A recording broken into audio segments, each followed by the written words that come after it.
Alright everyone, welcome back to another video. Last time we left off with the road to Oregon, talking about everything that kind of conspired when people started moving west to Oregon. But we left off with talking about the developing of the South. We're getting into that now. So we're now on to King Cotton and his domain. In the days of Jefferson and Madison, many regarded the primary division of the country as that of East and West. But this proved to be far less important um, than that between North and South. There were two reasons for this. The West had no special and endangered economic interests such as the South had with its slavery. Also, the West was a dissolving view. Constant migration had pushed it farther and farther away from the Appalachians. But the division between North and South was relatively constant. Individuals often moved from one section to another, but there was no mass movement in either direction.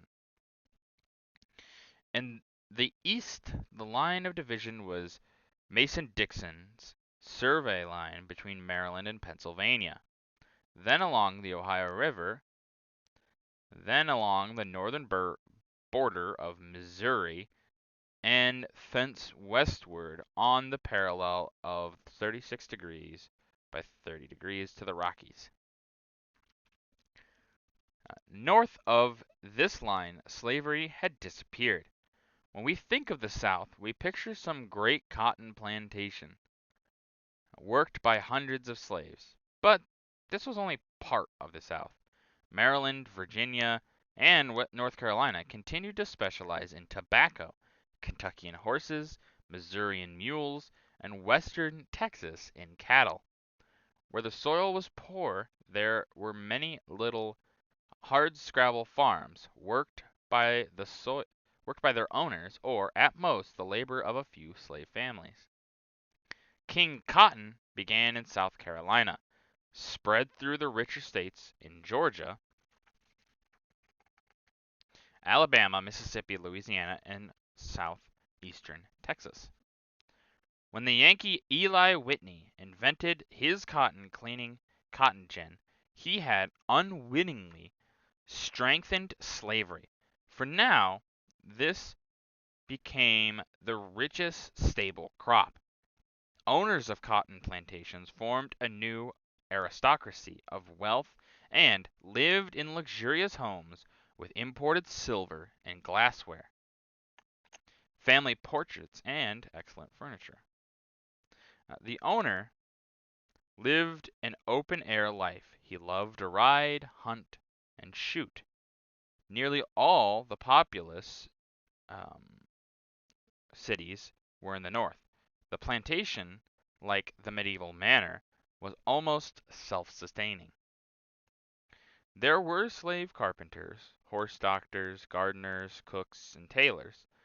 In the phrase of Professor Ulrich Phillips, the South was rural, not rustic. The owner of a plantation was seldom idle. It took time to look after and manage the slaves and the plantation business.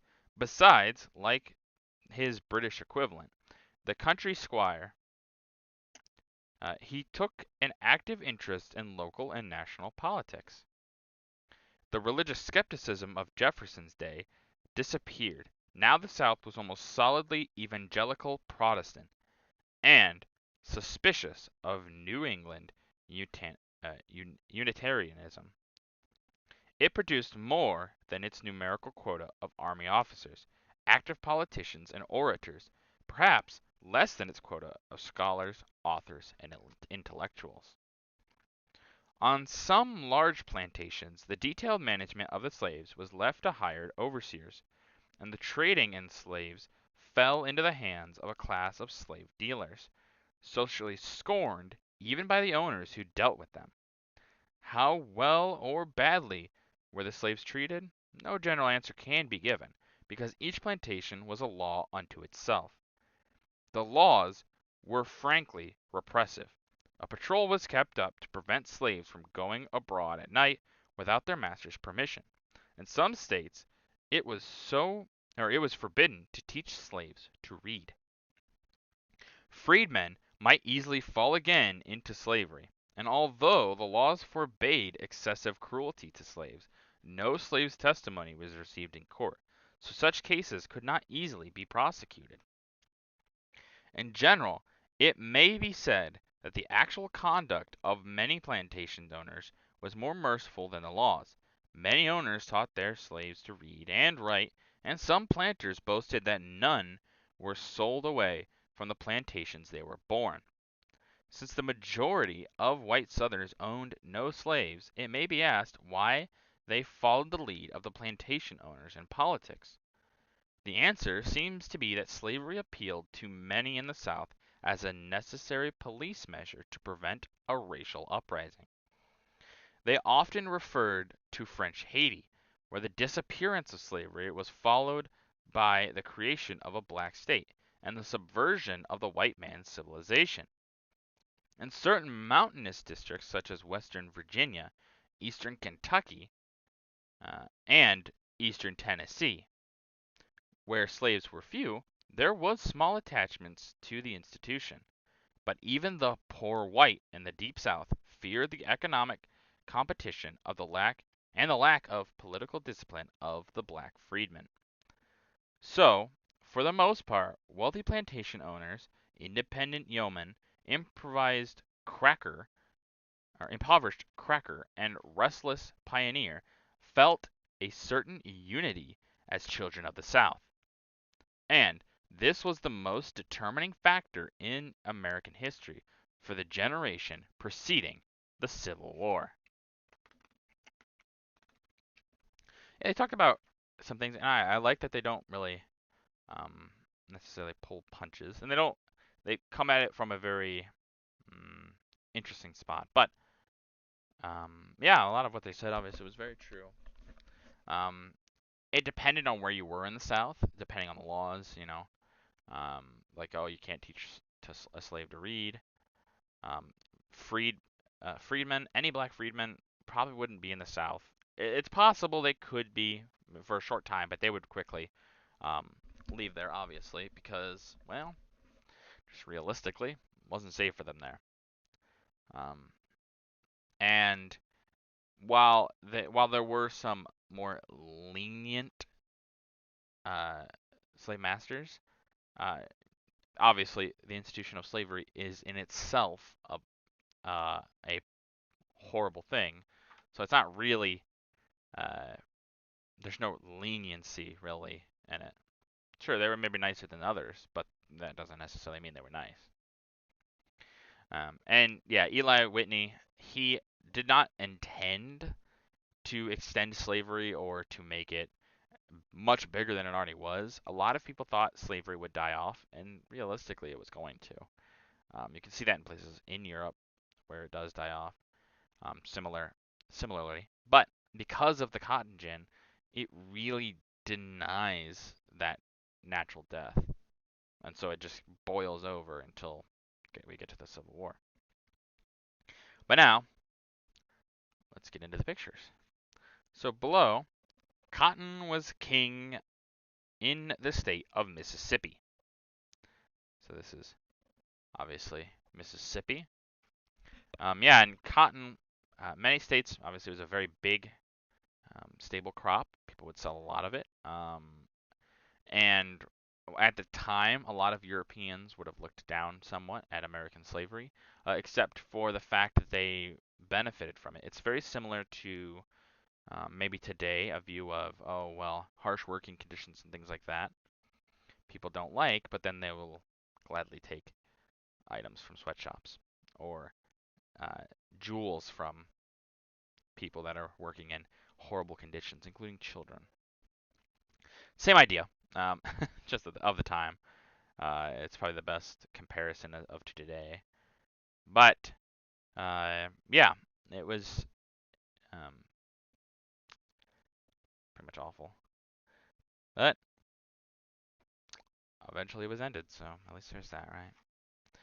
So at the top here is Eli Whitney, the inventor of the cotton gin. In 1821, at the age of 55, um, prior to his invention of the gin in 1793, the main crops in the South had been tobacco, rice, and indigo, but now cotton came into its own. Yeah, tobacco is for a long time the main export of the colonies. Um, Virginia will pretty much always be good for selling tobacco for quite a while, obviously.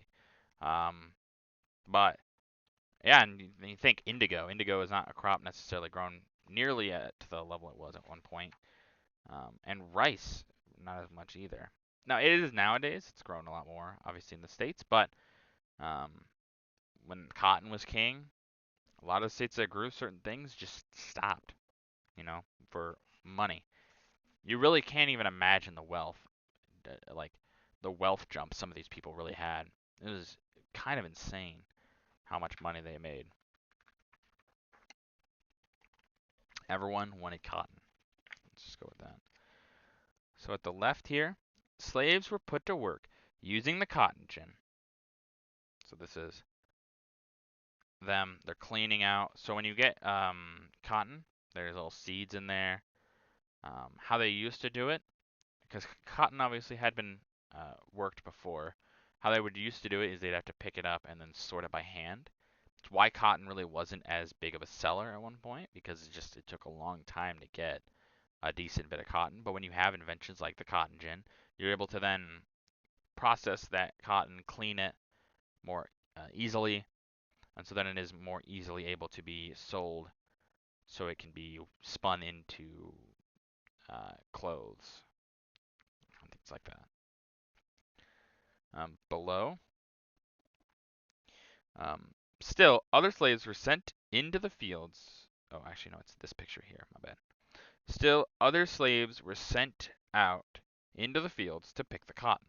So yeah, you'd have certain slaves working the cotton gin, obviously. Probably not a ton of them.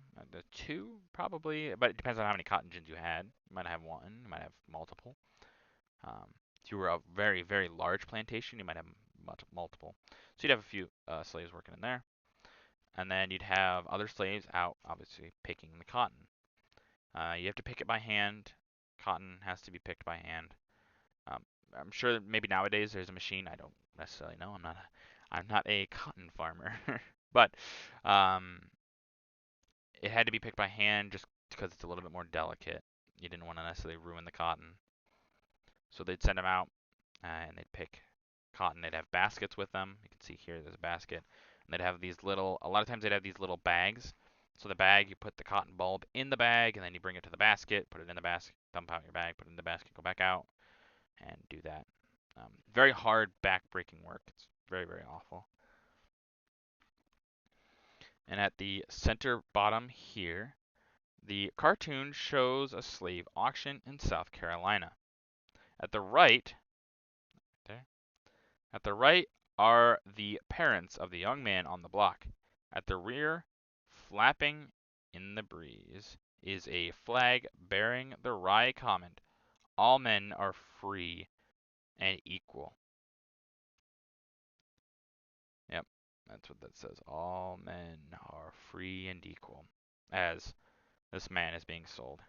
And yeah, it's one of the big hypocrisies of the founding fathers. Many people would point it out. Um, they write all men are created equal, but they don't mean all men, not necessarily. And many of the founding fathers abhorred slavery. They hated it, but saw it as a natural thing. And so, it's one of those criticisms of the founding fathers. Now, the founding fathers weren't necessarily unique in their time. Um, Later, like slave owners in the South, were maybe a little bit more unique for their time because most of the world had, by that point, kind of shied away from slavery. By the 1860s, of course, a lot of them had. So they'd have been a little bit more unique in their time, but the founding fathers would have been right there. But doesn't necessarily mean that what they thought was right. Of course, the people of the past, you have to look at them in the view of the past. But you have to remember that the past isn't always right, even if it is what happened. But you make sure you don't hide that, because you don't want to mislead people into thinking that the past was always the best and that we are better than we were. That's at least we try, right? At the right here is a poster announcing a slave auction in New Orleans. So you can see valuable slaves on account of departure of the owner of the following, blah, blah, blah, blah. And then they have the list of who would be there. Yeah, so these slave auctions, they kind of don't exist in the beginning as much.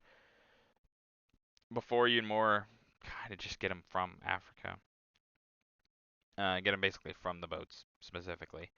But the founding fathers did write a clause into the Constitution that after so many years, the trade of slavery would end after the start of the nation. That ends, and then the only way to continue to have slaves is those that are already here. So they have a lot of these slave auctions where they would say, "Hey, here's I don't need these ones. You can buy them," that kind of thing. Awful to think about, when you're really thinking about it, it really is kind of disgusting the levels that this had gotten to.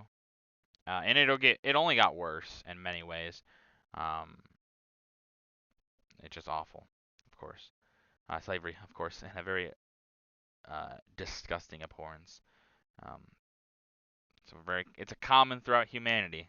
Doesn't make it right though. It actually makes it more disgusting in that way. But that's gonna do it for this video. If you guys like the video, leave a like.